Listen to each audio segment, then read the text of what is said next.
Saudara, Kabinet Pemerintahan Prabowo Gibran rencananya diumumkan usai pelantikan Presiden dan juga Wakil Presiden terpilih 20 Oktober mendatang.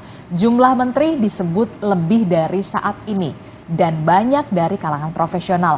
Meski ada kaitan dengan partai politik, wacana kabinet gemuk Prabowo Gibran, apakah ini efektif? Kami akan membahasnya bersama dengan politisi Partai Amanat Nasional melalui sambungan Zoom. Sudah ada Pak Guspardi Gaus. Selamat pagi, Assalamualaikum Pak Guspardi. Selamat pagi, Waalaikumsalam warahmatullahi wabarakatuh, Mbak Desti. Ya, kemudian melalui sambungan Zoom juga ada politisi PDI Perjuangan, ada Bung Andreas Hugo Parera. Selamat pagi, Bung Andreas. Pagi, Adisti. Pagi, ya. Bang Pardi, Guspardi. Kemudian juga sudah hadir ke studio Orange Kompas TV, sudah ada Dr. Ilmu Politik dari Universitas Al-Azhar Indonesia, sudah ada Kang Ujang Komarudin. Selamat pagi, Assalamualaikum Kang Ujang. Selamat pagi, Waalaikumsalam Mbak Adisti. Ya, kita ini tampaknya mengapresiasi betul ya kalau memang Presiden terpilih Prabowo Gibran pada saat dilantik langsung mengumumkan siapa saja postur menterinya begitu ya. 20 Oktober itu artinya sesuai dengan tagline-nya ya. Oke, gas begitu Pak Guspardi. Memang langsung mau menggas ya, langsung mau gerak cepat untuk bisa langsung bekerja, memuluskan atau menjalankan program-program prioritas dari Prabowo Gibran, Pak Guspardi. Ya, terima kasih. Assalamualaikum warahmatullahi wabarakatuh. Salam. Bagaimana diungkapkan tadi bahwa Prabowo memang ingin bagaimana pelaksanaan dari amanah yang diberikan oleh masyarakat kepada beliau, betul-betul beliau optimalisasikan untuk mengabdikan dirinya pada bangsa dan negara. Selama ini biasanya setelah pelantikan pada tanggal 20 Oktober itu ada masa jeda bagi Bapak Presiden dalam menyusun dan menetapkan kabinet yang akan ditetapkan dan dilantik.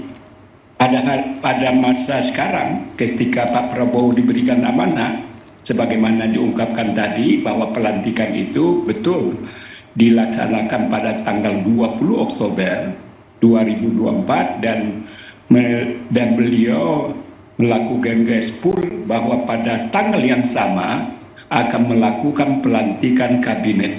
Ini artinya adalah betul-betul luar biasanya komitmen yang dipersembahkan oleh Pak Prabowo kepada bangsa dan negara agar bisa gaspol, agar bisa langsung melaksanakan tugas fungsi wewenang dari masing-masing kementerian yang diamanahkan oleh Bapak Prabowo itu. Ini adalah sesuatu yang berbeda dibandingkan dengan presiden-presiden sebelumnya. Dan belum pernah kita catat dalam sejarah ketika ada pelantikan presiden, pada hari itu juga dilakukan pelantikan kabinet yang membantu beliau. Oke, ini jadi sejarah ya, karena baru pertama kali setelah presiden dan juga wakil presiden terpilih dilantik, langsung juga kemudian mengumumkan siapa saja menteri di dalam kabinet Prabowo Gibran yang ibaratnya langsung bisa ngegas lah ya, langsung bisa cepat untuk menjalankan program-program prioritas dari Prabowo Gibran, utamanya 5 tahun mendatang. Nah, yang juga menjadi sorotan adalah begini Pak Guspardi, dari 34 kementerian informasinya nih kalau Pak Dasko mengatakan ada penambahan postur kementerian dari 34 bisa menjadi 44 bahkan 45. Karena apa? Hari ini juga rapat paripurna ini akan mengesahkan revisi undang-undang soal kementerian. Itu artinya selangkah lagi pembatasan jumlah menteri dihapus. Pertanyaan saya, apa sebenarnya urgensi kementerian ini atau pos menteri ini ditambah, Pak Guspardi?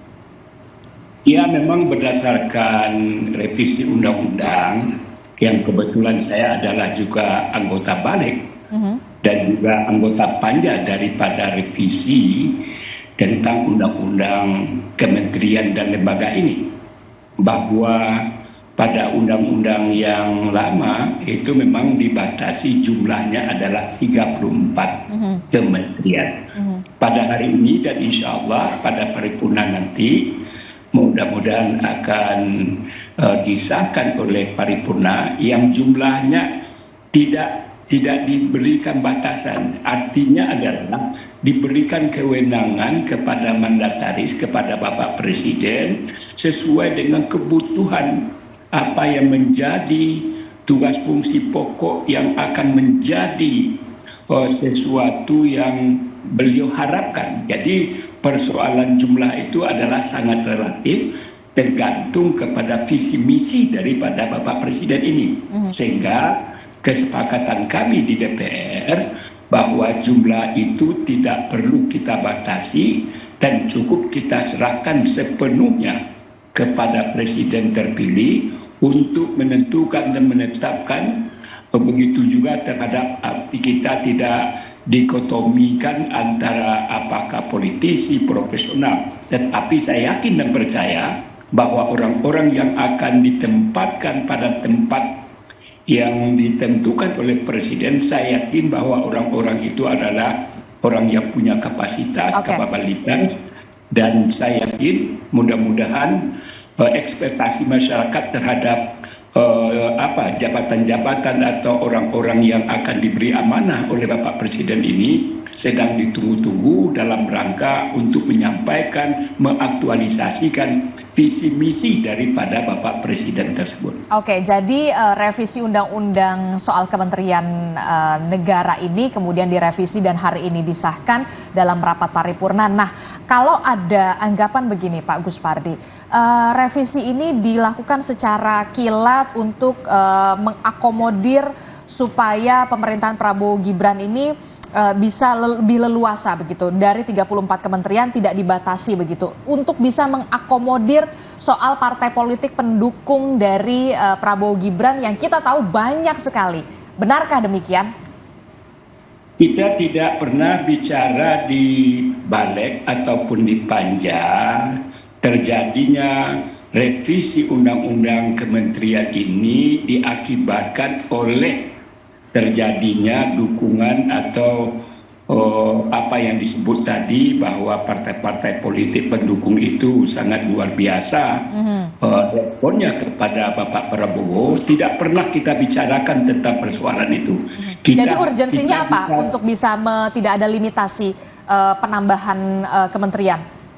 Ini kan dimaksudkan supaya lebih fleksibel Presiden, jangan dibelenggu beliau, karena yang menentukan kebutuhan daripada jabatan itu ke Bapak Presiden. Kita hanya mengatur. Oleh karena itu perlu saya tegaskan bahwa ketika kita melakukan pembahasan di balik, catatan-catatan penting yang disampaikan tadi bahwa karena gemuknya, karena diperlukannya akomodasi terhadap partai-partai politik pendukung, lalu kita perlu melakukan penambahan atau tanpa dibatasi. Tidak pernah satu kalimat pun yang disampaikan oleh fraksi-fraksi yang ada di balik itu. Tetapi sepenuhnya adalah hanya berdasarkan kebutuhan, apalagi dengan perkembangan teknologi dan dunia kekinian, tuntutan-tuntutan terhadap apa yang diperlukan untuk membuat kelembagaan dan kementerian itu tentu kita serahkan sepenuhnya kepada Bapak Presiden terpilih. Oke, jadi memang tidak ada pembahasan soal untuk mengakomodir partai politik pendukung Prabowo Gibran soal penghapusan limitasi dari 34 kementerian menjadi hak prerogatif Presiden terpilih nantinya Prabowo Gibran. Akan mau ada berapa kementerian di kabinet Prabowo Gibran selanjutnya. Ini murni karena benar-benar ada kebutuhan dan juga untuk mengakomodir program prioritas ya pastinya ya Pak Gus Pardi. Anda sepakat Bung Andreas Hugo kalau dikatakan limitasi ini dihapuskan dan semuanya diserahkan kepada Presiden terpilih Prabowo Gibran dan Wakil Presiden ya? Ya, seperti tadi yang sudah dijelaskan, memang kalau dengan tanpa ada pembatasan, artinya memang semuanya sepenuhnya diserahkan kepada Presiden. Dalam arti Presiden menggunakan hak prerogatifnya untuk mengisi, membentuk kabinet, kemudian soal jumlah itu diserahkan sepenuhnya kepada Presiden. Memang akhirnya jadi sangat tergantung pada Presiden. Sementara kalau yang saya tahu gitu ya, bahwa membuat undang-undang itu mestinya memberikan kebebasan dalam hal ini adalah berkaitan dengan hak prerogatif, tetapi juga kekuasaan itu perlu dibatasi gitu. Tapi ya ini undang-undang ini sudah diputuskan di balik, sebentar lagi akan paripurna, sehingga kemudian ke depan memang sangat tergantung pada presiden. Kita serahkan sepenuhnya pada Bapak Presiden yang mempunyai hak prerogatif untuk memutuskan, dan kita hanya bisa berharap dan Bapak Presiden akan menyusun kabinet yang ada istilah kabinet, kabinet yang efektif atau kabinet yang gemuk, itu terserah pada Presiden. Tapi ya dari sisi sebagai politisi saya melihat bahwa kalau apa yang disampaikan tadi bahwa Pak Presiden ingin ke depan langsung gaspol, langsung melantik kabinetnya, saya kira memang itu seharusnya, dalam arti Presiden ini, Pak Prabowo ini sebagai Presiden terpilih mempunyai waktu yang cukup mempunyai waktu yang cukup di dalam masa transisi ini untuk mempersiapkan program yang bisa lebih implementatif dan juga susunan kabinetnya, sehingga kalau dilantik pada hari itu juga itu bagus, dalam arti bisa langsung bekerja. Cuma kalau ada perubahan-perubahan terlalu banyak pada kabinet, baik itu penambahan atau perombakan, itu tentu ada perlu waktu. Membangun suatu kabinet, suatu kementerian baru perlu ada birokrasi, perlu ada perlu juga ada anggaran, Bung Andreas, yang pastinya ada anggaran baru, dan banyak hal, dan itu saya kira waktu 2-3 tahun itu nanti kita akan disibukkan hanya dengan urusan-urusan seperti tadi, soal birokrasi, soal personil, harus mencari personil, dan penyesuaian adaptasi dengan situasi baru. Nah, sehingga ini tentu perlu waktu gitu. Sehingga ini menurut saya, yang saya perhatikan di sini, ini bisa menjadi kontraproduktif dengan maksud gaspol tadi gitu. Sementara kita menghadapi banyak tantangan saat ini, tantangan soal ekonomi, soal deflasi di dalam bidang ekonomi terus dalam bidang sosial, ketenagakerjaan, pengangguran yang begitu semakin hari semakin meningkat. Di dalam bidang pendidikan kami masih punya banyak saya kebetulan di Komisi 10 masih punya tanggung jawab soal guru-guru honorer yang belum semuanya diakomodir untuk menjadi tenaga P3K. Masih banyak tugas-tugas yang seharusnya kalau mengikuti apa yang disampaikan oleh Pak Prabowo sebelumnya, melanjutkan banyak hal yang seharusnya masih perlu dilanjutkan. Kemarin kami baru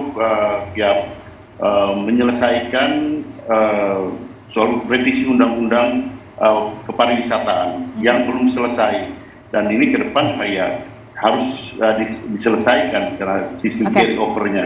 Jadi banyak hal yang harus langsung dikerjakan ke depan, yang seharusnya itu tetap ada di dalam koridor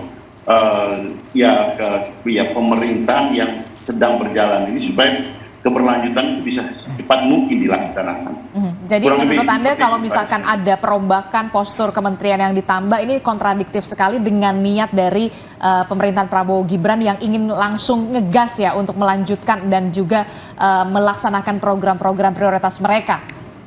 Saya tidak berharap seperti itu gitu, tapi kemungkinan itu bisa terjadi, dan sangat besar kemungkinan itu terjadi, dalam arti bahwa kita lihat fakta-fakta dan realita yang ada, dalam arti bahwa kementerian baru itu pasti butuh birokrasi baru, perlu tempat baru, perlu orang-orang baru, perlu anggaran baru, dan itu tidak cukup 1-2 tahun. Saya kira 2 tahun itu waktu yang luar biasa baik untuk bisa menyelesaikan hal-hal tersebut, ataupun kalau melakukan perombakan. Sehingga secara pribadi, sebagai politisi, saya mohon kalau bisa Pak Prabowo mempertimbangkan betul, sehingga dengan demikian apa yang dimaksudkan dengan gaspol itu bisa dilakukan, bisa terwujud di dalam pelaksanaan. Respon Anda bagaimana, Pak Gus Pardi, kalau kata Pak Andreas, Bung Andreas Hugo mengatakan kalau perombakan kementerian, ada penambahan postur kementerian, ini butuh orang baru, butuh anggaran yang tidak sedikit pula. butuh waktu juga. Kalau memang mau gas langsung tancap gas, tampaknya sedikit kontradiktif begitu. Harus dipertimbangkan. Jadi setelah Pak Presiden Prabowo terpilih, kita ketahui bahwa beliau yang diberikan amanah oleh masyarakat itu sudah ada tim transisi yang mempersiapkan segala sesuatu yang berkaitan terhadap adanya limitasi ataupun ketetapan jumlah daripada kementerian yang beliau butuhkan. Itu yang pertama. Yang kedua, sekarang ini sistem manajemen ini kan manajemen terbuka. Apa yang dibutuhkan dan lain sebagainya. Jadi artinya kita bekerja itu secara profesional dan kita jangan melihat masa-masa 40 tahun, 30 tahun yang lewat dengan kondisi objektif daripada sistem dan mekanisme rekrutmen ataupun manajemen yang akan diterapkan. Seperti yang disampaikan oleh Pak Andreas, kebetulan saya kan berada di Komisi 2. Persoalan para non-ASN atau orang-orang yang belum berstatus sebagai pegawai negeri sipil itu sudah kita tetapkan di Komisi 2. Honorer-honorer yang sudah terupdate datanya itu semuanya sudah kita akomodir menjadi ASN baik di P3K full waktu ataupun paruh waktu. Artinya persoalan-persoalan yang terbengkalai pada hari ini, alhamdulillah, sebagaimana juga dikatakan oleh Pak Andreas, itu semuanya sudah kita selesaikan sehingga tidak ada beban bagi kabinet ke depan untuk membahas apa-apa saja yang disampaikan oleh Pak Andreas. Artinya kalau anggaran bagaimana Pak Gus Pardi? Kan kalau misalkan kemarin kan sudah disampaikan oleh Ketua Badan Anggaran bahwa tidak ada persoalan dan tidak akan terjadi pembengkakan. Itu pernyataan dari Ketua Balik ketika terjadinya pembahasan. Dan saya mencermati apa yang disampaikan oleh Ketua Balik, di mana Ketua Balik itu adalah kadernya dari PDI Perjuangan. Artinya baik dari DPR yang punya kompetensi terhadap masalah anggaran, yang kebetulan yang ketuanya adalah teman kita dari PDIP Perjuangan, itu meresponi bahwa tidak ada persoalan manakala terjadi perubahan antara jumlah yang hari ini dibatasi 34 sesuai dengan ketentuan dan peraturan yang berlaku, dan insya Allah siang nanti kita akan mengesahkannya sehingga kebutuhan dari kementerian dan lembaga itu betul-betul kita serahkan kepada Presiden terpilih, dan tentunya Pak Presidenlah yang lebih mengetahui apa yang dibutuhkan terhadap program prioritas supaya bisa gaspol sebagaimana harapan dan keinginan daripada masyarakat itu. Itulah makanya dilakukan perubahan-perubahan, kemudian adanya tim transisi yang diterapkan oleh Bapak Presiden terpilih pada hari ini. Baik, saya ke Kang Ujang ya, Pak Gus Pardi, Bung Andreas. Ini kalau tadi sudah dikatakan Pak Gus Pardi ditepis kalau perombakan soal kementerian atau penambahan kementerian negara ini karena untuk mengakomodir partai politik pendukung yang kita tahu cukup banyak begitu, mayoritas di parlemen begitu. Sudah ditepis oleh Pak Gus Pardi, kemudian Bung Andreas mengatakan dipertimbangkan lagi lah kalau untuk menambah postur kementerian karena soal butuh orang juga, butuh waktu juga, dan butuh uang juga anggarannya. Kalau dari kacamata politik, Kang Ujang seperti apa? Ya, saya melihat begini, Mbak Adisti ya. Tentu banyak pertimbangan dalam menyusun formasi kabinet. Bang Gus Pardi Gaus mengatakan tadi pertimbangan kebutuhan. Kebutuhan percepatan pembangunan mungkin. Tetapi memang kalau kita kaji, kita kalkulasi begitu, apa yang disampaikan Bang Andreas juga harus diperhatikan dari pertimbangan. Tetapi kalau kita bicara soal tadi koalisi yang gemuk, koalisi yang besar, ini berimpact kepada, kalau menurut saya ya tetap saja power sharing. Power sharing. Dan ini suka tidak suka, ya senang tidak senang, ya akan dilakukan oleh Pak Prabowo. Dan dalam konteks politik itu sah saja dilakukan oleh pemerintahan yang baru. Nah, Kalau kita lihat konstruksi politiknya Mbak Adisti, ketika presiden membentuk formasi kabinet itu kan hak prerogatif, hak powerful seorang presiden. Maka memang konsekuensinya adalah limitasi itu tidak ada sebenarnya. Tetapi ketika limitasi itu tidak ada, ini yang dikhawatirkan terlalu banyak, terlalu gemuk, ini menjadi persoalan. Oleh karena itu, nah disitulah sebenarnya ada batasan kebutuhan di angka berapa. Apakah Pak Prabowo nanti di angka 44, 45 gitu, itu kan menjadi. Tapi itu banyak sekali loh. Nah oleh karena itu kita lihat nanti pertimbangannya apa yang akan disampaikan oleh Pak Prabowo dalam konteks menambah katakanlah 10 ataupun 11 komposisi kabinet yang ada. Saya hanya ingin mengatakan bahwa tidak akan terhindari soal power sharing itu, karena itu adalah hak politik, hak partai politik untuk mendapatkan posisi di kabinet ketika dia bergabung. Dan itu tidak bisa terhindarkan. Kalau saya lihat ada 3 klaster Mbak Adisti dalam konteks formasi kabinet. Yang pertama klaster dari partai politik. Pasti, tetapi memang kalau saya lihat bagusnya dari tim Pak Prabowo adalah di partai pun akan mencari orang yang profesional. Oleh karena itu kita buktikan nanti apakah betul atau tidak. Jadi ini yang penting. Yang kedua, akan dicari orang yang ahli betul, yang profesional tadi, yang betul-betul akan memformulasikan zakat kabinet. Ini menjadi penting. Jadi tidak hanya mewakili partai politik saja. Ya pasti ada yang lain. Nah, yang ketiga saya melihat pasti tim sukses dong. Pasti orang-orang yang loyalis kepada Pak Prabowo, dan itu pun tidak ada masalah dalam konteks selama dia mampu, dia kompeten untuk bisa menjadi seorang menteri yang baik. Tetapi memang kembali tantangannya adalah ketika misalkan posturnya besar, posturnya tinggi atau gemuk lah kalau kita bahasakan, maka berkonsekuensi kepada yang lain. Akomodasi kepentingan politik terjadi, anggaran mungkin juga akan bertambah, walaupun diakui tadi tidak ada masalah, tetapi tetap saja kalau kita lihat postur anggaran kita yang katakanlah defisit APBN kita, lalu hutang kita juga besar, ini juga dipertimbangkan oleh Pak Prabowo. Tetapi saya melihat kelihatannya Pak Prabowo ingin memformulasikan kabinet ke depan tadi percepatan sehingga membutuhkan tadi formasi kabinet yang baru.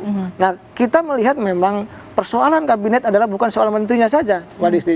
Saya amati sejak lama gitu, bahwa soal birokrasi apa yang disampaikan Bang Andreas. Karena kita kalau mengukur kinerja kabinet, itu ukurannya bekerja cuma 3,5 tahun, Pak. Karena sudah 3,5 tahun sudah siap persiapan pemilu.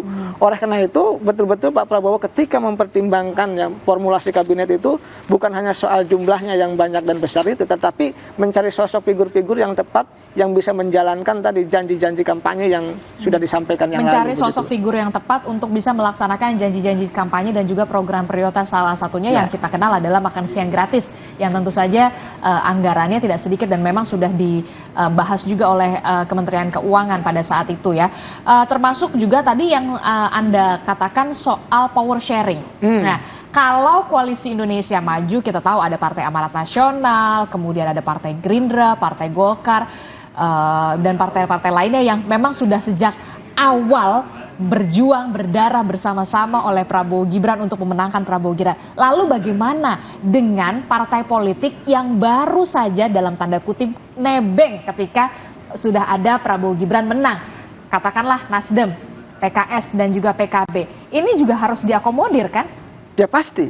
Kalau saya mengatakan pasti, bahkan saya bukan hanya partai yang kalah yang lalu masuk ke koalisi Kim, bukan hanya itu, tapi mohon maaf partai-partai yang non parlemen yang sudah sejak awal gitu ya berdarah-darah berjuang memenangkan Pak Prabowo itu pasti juga kemungkinan besar akan mendapatkan jatah. Yang kita tahu di zaman Pak Jokowi tidak.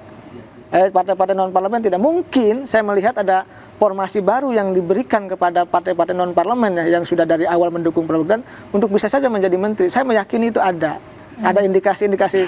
Tetapi selama sosoknya bagus, figurnya oke, berprestasi gitu ya, dan mampu tadi menjalankan kebijakan Pak Prabowo, silahkan. Nah, dalam konteks itu saya melihat kan sebenarnya pola-pola seperti pola-pola yang lama, Mbak Adisti. Kita tahu misalkan Bang Gus Patigaus PAN kan masuk di tengah jalan yang lalu juga. Itu kan konsekuensi dari bergabung ke koalisi ya, konsekuensinya adalah mendapatkan jatah kabinet, jatah menteri. Dan itu menurut saya dalam teori politik sah. Dan kalau kita bicara partai politik adalah dia didirikan memang untuk memperebutkan kekuasaan dengan cara-cara konstitusional. Tetapi memang persoalannya tadi ketika sudah kalah, bergabung, lalu mendapatkan jabatan. Nah ini yang membuat tadi ya bahwa akan gemuk formasi kabinet itu. Dan saya ingin mengatakan Mbak Risti bahwa kita ini memang tadi Pak Prabowo mungkin punya niat baik, ingin membangun formasi kabinet yang betul-betul ingin bekerja. Bahkan saya mendengar katanya, tadi menterinya akan dilantik setelah pelantikan Pak Prabowo. Bahkan kalau saya tahu dulu itu tanggal 23 Mbak Isti, pelantikan menteri itu di zamannya Pak Jokowi. Jadi kalau itu, nah saya dengar juga akan menteri itu nanti akan di camp, akan dikarantina, akan diberikan mungkin penyuluhan, bukan penyuluhan pembekalan khusus dari Pak Prabowo untuk tidak melakukan korupsi. Dan ini bagus ya. Kalau menteri tidak ditekankan untuk tidak melakukan korupsi, artinya Pak Prabowo punya keseriusan untuk membangun formasi kabinet yang tepat, yang sesuai dengan kebutuhan. Tetapi memang catatan kita tadi pertimbangkan bahwa orang-orangnya harus bagus. Karena apa? Ketika yang dipilih itu salah, maka akan berkonsekuensi, akan mendapatkan kritikan dari publik begitu. Itu dia yang kemudian power sharing juga tidak bisa terhindarkan Pak Gus Pardi dan juga Bung Andreas Hugo Parera. Yang kemudian menjadi pertanyaan saya ke Pak Gus Pardi, apakah dalam koalisi Indonesia Maju yang memang sudah dari awal berdarah-darah untuk memenangkan Prabowo Gibran cukup legowo untuk nantinya memasukkan ada partai-partai yang ibaratnya dalam tanda kutip baru bergabung setelah mengetahui Prabowo Gibran ini menang? Tetaplah bersama kami, jawabannya usai jeda di Sapa Indonesia Pagi.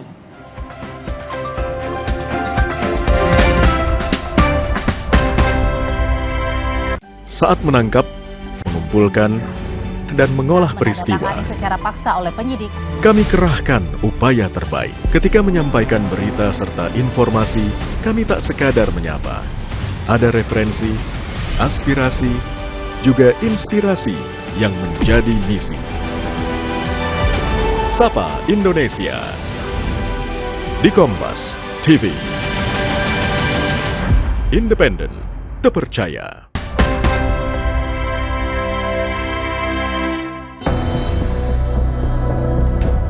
Kabinet Zakon adalah kabinet pemerintahan yang akan dibentuk Presiden terpilih Prabowo Subianto.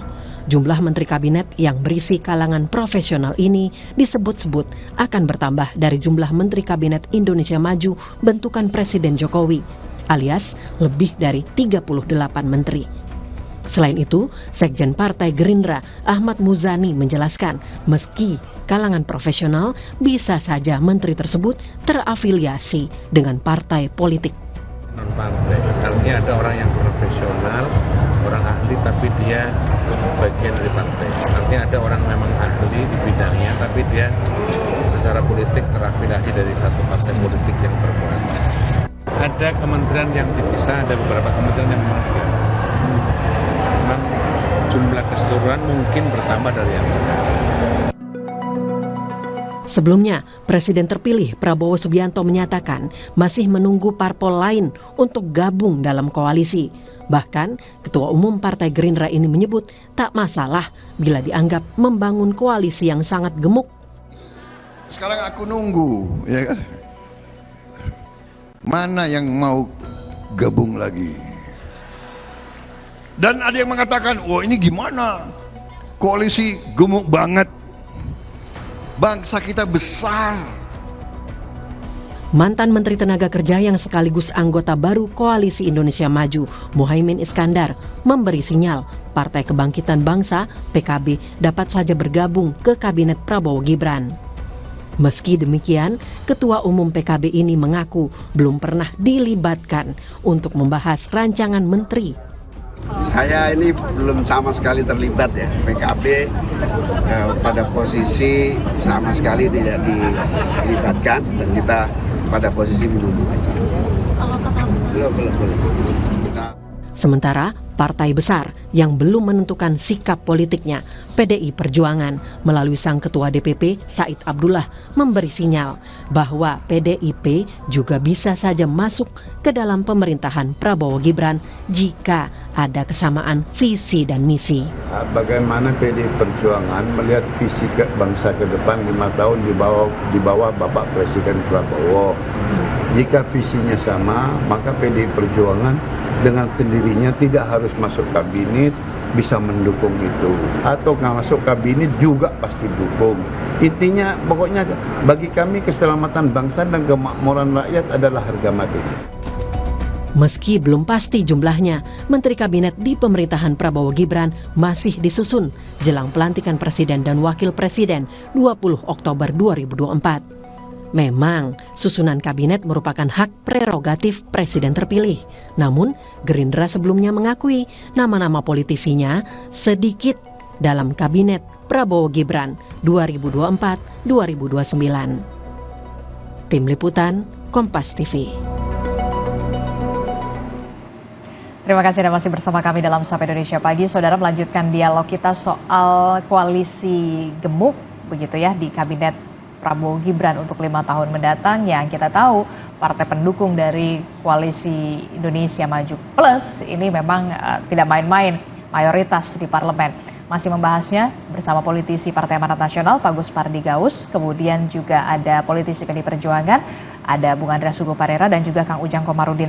Melanjutkan perbincangan kita tadi Pak Gus Pardi, ini kan kita tahu ya, ada Partai Amanat Nasional, kemudian ada Partai Golkar, Partai Gerindra, Demokrat, yang memang sudah sedari awal mendukung Prabowo Gibran berdarah-darah mulai dari kampanye. Kemudian ada 3 partai politik yang dulunya koalisi perubahan kemudian masuk mendukung koalisi Prabowo Gibran begitu ya. Jadi koalisi Indonesia Maju Plus begitu. Nah, cukup legawokah kemudian koalisi Indonesia Maju yang sudah sedari awal mendukung Prabowo Gibran untuk memenangkan, kemudian ada nih rombongan baru nih yang informasinya sih katanya dapat juga nih jatah menteri, Pak Gus Pardi. Ya, inilah khasanah baru yang disampaikan oleh Pak Prabowo sendiri ketika beliau kalah pada kontestasi pemilihan presiden di 2019, di mana beliau bergabung dengan Bapak Jokowi sebagai calon presiden. Itu tidak gampang untuk bergabung itu. Dinamikanya sangat luar biasa, terjadi dan pro dan kontra. Tetapi apa? Pak Prabowo menampakkan dirinya sebagai negarawan.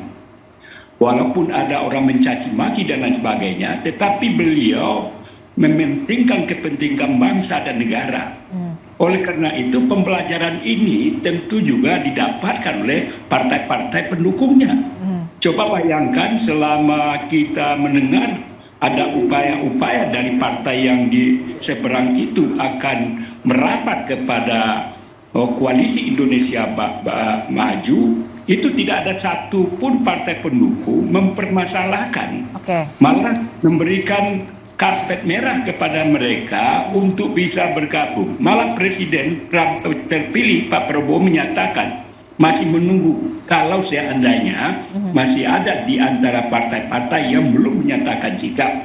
Artinya akomodir yang ditampakkan oleh Presiden itu juga bagian pendidikan politik, bahwa kita ini adalah satu rumah besar dalam rangka apa? Tidak berkepentingan partai, tidak kepentingan kelompok, tetapi yang lebih besar kita hadapi itu adalah bagaimana masa depan bangsa dan negara ini kita bisa pacu dan picu untuk lebih survive ke depan. Inilah pesan-pesan yang saya lihat yang disampaikan oleh Bapak Presiden, sehingga bagi kami Koalisi Indonesia Maju tidak mempersoalkan, malah welcome dan memberikan karpet merah untuk bisa bergabung bersama-sama membangun bangsa dan negara ini. Oke, berarti tidak ada tuh yang namanya ada potensi-potensi dinamika-dinamika ketika ada 3 partai politik PKS, Nasdem dan juga PKB masuk bergabung mendukung pemerintahan Prabowo Gibran jika nantinya mendapatkan kursi menteri dalam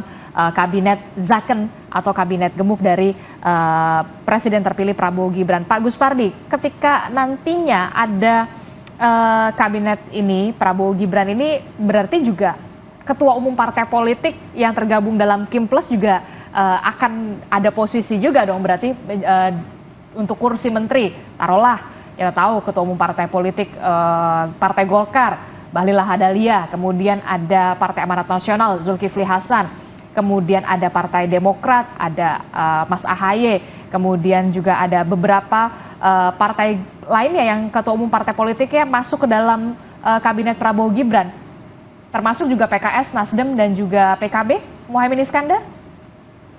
Jadi itu semua sesuai dengan ketentuan dan peraturan berlaku, dan kita juga harus paham bahwa persoalan tentang kabinet adalah hak prerogatifnya Presiden. Jadi oleh karena itu kita serahkan saja kepada Pak Presiden, apakah Bapak Presiden Pak Prabowo membutuhkan ketua umumnya atau tidak. Jadi kita tidak membatasi, kita tidak melakukan dikotomi antara ketua umum dengan tidak ketua umum. Tetapi sebagaimana tadi dikatakan, saya yakin dan percaya bahwa orang-orang yang akan direkrut oleh Pak Presiden adalah orang yang berkualitas, orang yang punya kapasitas, kapabilitas, dan lain sebagainya. Sehingga sekarang ini sulit kita membedakan mana orang partai politik dan mana orang-orang yang profesional. Karena bagaimanapun di dalam partai politik itu sendiri sudah banyak orang-orang profesional, seperti di kami ini juga banyak orang-orang profesional yang sudah bergabung ke Partai Amanat Nasional. Begitu juga dengan partai-partai yang lain, sehingga akomodasi orang-orang pilihan sebagaimana yang kita harapkan, bahwa memimpin kabinet, memimpin kementerian itu tidak, saya yakin dan percaya tidak perlu kita ragukanlah kapasitas, kapabilitas yang akan diterapkan ataupun akan ditunjuk oleh Bapak Prabowo sebagai orang yang diberikan mandataris untuk melaksanakan apa yang menjadi harapan dan keinginan masyarakat agar Indonesia ke depan ini adalah Indonesia yang maju ke depan setara dengan negara-negara maju sebagaimana merupakan harapan dan keinginan masyarakat.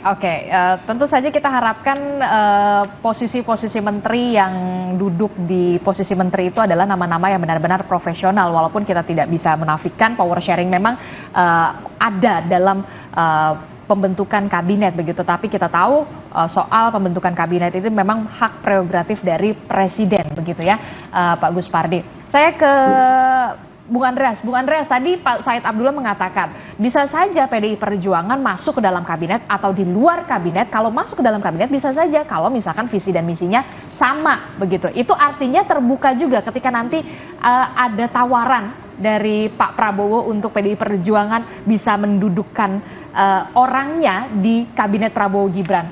Terbuka ya berarti? Ya di PDI Perjuangan dalam pengalaman ya, artinya perjalanan partai ini terutama setelah reformasi, soal sikap politik untuk hal-hal yang sangat strategis dan penting baik untuk kepentingan bangsa, negara maupun untuk hal yang bersifat strategis partai biasanya putuskan di Kongres. Ibu Ketua Umum PDI Perjuangan itu mempunyai hak prerogatif untuk memutuskan di dalam situasi-situasi tertentu. Tapi pengalaman ketika Pak SBY dulu, ketika pemerintahan Pak SBY, keputusan itu dilakukan di Kongres. Gitu. Jadi ya wacana apa yang berkembang itu ya sah-sah aja gitu. Tapi dalam pengalaman kami di PDI Perjuangan itu seperti itu. Gitu. Bahwa apabila ada pertemuan pembicaraan itu hal yang wajar dan biasa di dalam politik. Orang bisa berbeda pendapat, tetapi kemudian berbicara, menyampaikan pandangan-pandangan, saya kira itu hal yang wajar. Termasuk di sini juga ketika kita melihat ada perbedaan pandangan, saya kira Pak Prabowo juga di samping gas, beliau juga perlu ada rem dan perlu ada persneling untuk mengatur kecepatan itu gitu. Jadi jangan langsung ngegas, kalau ngegas takutnya nabrak gitu ya. Iya, mobil aja punya gas, punya rem dan punya persneling untuk mengatur kecepatan. Sehingga saya kira ada fungsi rem. Fungsi rem dan juga persneling pengawasan itu penting ya, Bung Andreas. Untuk mengatur suatu bagaimana jalannya kelancaran jalannya suatu kalau kendaraan itu mobil atau motor, begitupun dengan pemerintahan gitu. Dengan apalagi dengan katakanlah kalau menjadi sangat gemuk atau obesitas, itu perlu ada pengaturan penataan yang juga yang seperti saya katakan tadi, bagaimana mengatur kecepatan orang terlalu gemuk kalau lari terlalu cepat. Biar tetap sehat juga demokrasi kita ya, berjalan ya. Sampai jantungnya stop di tengah jalan. Baik Bung Andreas, menarik sekali perumpamaannya begitu ya. Kalau terus digas kecepatannya terlalu tinggi, khawatir nabrak begitu. Harus ada rem dan juga persneling. Nah, apa yang bisa Anda simpulkan dan poin kritis dari Kang Ujang soal efektivitas kabinet gemuk, termasuk juga soal postur-postur kementerian yang kemudian ditambah, termasuk juga yang tadi dikatakan oleh Bung Andreas, tetap harus ada rem dan juga persneling dalam tanda kutip dalam sebuah pemerintahan. Ya, diatur ritmenya kan. Jadi ritmenya diatur ketika harus melangkah berapa langkah gitu. Ketika harus misalkan injek gas itu ke kekuatan gigi berapa gitu kan. Tidak mungkin dalam konteks dilantik langsung gigi 4 kan. Tentu ada tahapan gigi 1 dulu, lalu 2, 3, dan 4. Nah, oleh karena itu saya melihat perumpamaan yang disampaikan Bang Andreas menarik. Oleh karena itu diatur ritme bagaimana sebenarnya menata mengelola kabinet tadi agar memang ketika sudah jalan itu ritmenya diatur. Nggak mungkin semua butuh proses, semua butuh perencanaan. Artinya begini, ada step-step yang harus dilakukan oleh para menteri itu. Nah, ini sebenarnya yang harus dilakukan oleh Pak Prabowo untuk tadi katakanlah mereka bekerja dengan baik. Artinya apa yang ditawarkan oleh menteri itu dalam konteks untuk mengimplementasikan visi misi dan program Pak Prabowo. Karena yang saya tahu ya, menteri itu kan pembantu presiden. Betul. Tidak punya program, tidak punya visi misi. Ya visinya visi misi presiden, programnya program presiden, janjinya janji kampanye presiden. Oleh karena itu tadi ada ritme yang harus dilakukan oleh menteri itu, dari mulai perencanaan hingga eksekusi di lapangan. Misalkan 100 hari pertama akan melakukan apa? Ya seperti apa langkahnya, anggarannya seperti apa? Ini yang harus dilakukan oleh para menteri itu, sehingga apa? Sehingga kinerjanya terukur. Tadi kalau Mbak Adisi mengatakan efektivitasnya seperti apa, diukur, diuji dalam konteks ketika mereka sudah bekerja. Oleh karena itu kita melihat dan menyaksikan ketika kabinetnya gemoy, gitu, gemuk, maka akan kita uji dalam konteks 100 hari nanti. Apakah memang betul-betul efektif atau tidak? Tetapi tadi langkah-langkah yang harus dilakukan adalah mengatur ritme kabinet agar betul-betul berjalan dengan sesuai ritmenya. Karena begini, kalau nanti kabinetnya jalan sendiri, gitu, tidak loyal kepada presiden, gitu kan. Lalu juga misalkan dari partai politik punya desain sendiri misalkan, ini kan menjadi persoalan. Oleh karena itu perlu satu frekuensi kabinet ini agar betul-betul memang amanah rakyat kepada Pak Prabowo itu diimplementasikan dalam formasi kabinet yang efektif ke depan begitu, walaupun dengan format yang gemuk tadi. Oke, kita akan tunggu bagaimana sosok-sosok yang menduduki kursi-kursi menteri di kabinet Prabowo Gibran untuk menjalankan program pemerintah dari Prabowo Gibran, khususnya janji-janji kampanye yang segera harus dilunasi oleh Prabowo Gibran, termasuk juga kita akan lihat bagaimana 100 hari pertama dari pemerintahan Prabowo Gibran. Terima kasih Pak Gus Pardigaus telah bergabung bersama kami dari Partai Amanat Nasional. Bung Andreas Hugo Parera, terima kasih. Kang Ujang, terima kasih. Selamat pagi, Assalamualaikum, sehat selalu Bapak-Bapak. Saudara, informasi penting dan juga menarik lainnya masih akan kami hadirkan. Soal karut-marut pelaksanaan PON 21 terus disorot. Jelang penutupan PON 21 Aceh Sumut besok, sejumlah infrastruktur terus dikebut pengerjaannya. Akankah selesai? Bagaimana fasilitas lainnya? Kami hadirkan perbincangannya dalam Sapa Indonesia Pagi bersama Radhi Saputra.